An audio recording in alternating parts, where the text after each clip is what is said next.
हिजो चाहिँ यो कैजलेमा एउटा सानो वाङ भएको थिएछ हो, एउटा सानो यहाँ लामाले पढ्नु भएको यस्तो गाँठो हुन्छ यस्तो सुङ्दीमा। हेर्नुहोस् है तपाईँहरू सबै यहाँ भन्दैछ कि यहाँ एउटा ज्ञानी पण्डितले गाँठो हुन्छ भनेर, तर मैले त्यो लगाएको चाहिँ एकदम देखेको थिइनँ यो गाँठो चाहिँ। तर अब लामाले बाँधिदिनु भएको अरे हो।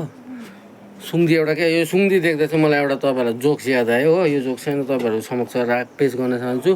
आशा छ स्वीकार गरिदिनुहुन्छ होला भनेर। आजकलको त्यो ड्रग्स खाने केटाहरू देख्नुभएको छ, तिनीहरूको भाषा सुन्नुभएको छ। चिया यस्तो चिया खान्छ होइन, चिया खाइदिए यसो, चिया खाइदिए, चिया खाइसक्छ। सिगरेट खाइदिए एउटा, सिगरेट खाइदिए, जाइदिए ल जाइदिए भन्छ नि त, त्यसरी बोल्छ आजकल ड्रग खाने केटाहरू। अब सिधा तपाईँहरू कतिजना सिधा मान्छेलाई थाहा छैन होला। अन्त त्यस्तै मान्छे चाहिँ एउटा यस्तो वाङ थाप्नु गएछ क्या, त्यस्तै बोल्ने मान्छे। अन्त टक्क लामाको अगाडि यस्तो ढोक गरेछ होइन। यो टिबिटेन बुद्धिस्टहरूले त मजाले कसरी मजाले गर्नुहुन्छ नि त ढोक सुतेर होइन। गरेर चाहिँ टक्कै हात थापेछ, त्यसरी हात थापेछ।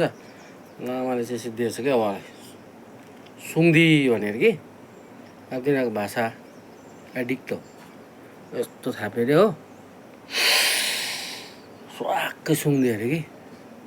सुङ्दी लामा भने उसलाई चाहिँ क्या सुङ्दियो भने जस्तो क्या उनीहरूको भाषा क्या हुन्छ नि। खाइदिए लाइदिए जाइ त्यस्तो चाहिँ बोल्नु हुँदैन। त्यही कारण क्या यस्तो सुङ्दी दिँदा चाहिँ फेरि यस्तो नाकमा ल्याएर स्वाक्कै सुङ्गेर सुङ्दी लामा भनेर फेरि माऱ्यो फेरि हो। त्यसले गर्दाखेरि चाहिँ एउटा चाहिँ यस्तो भगवान रिम्पोचेलाई सम्झेर चाहिँ यसरी लाउनुपर्छ हो।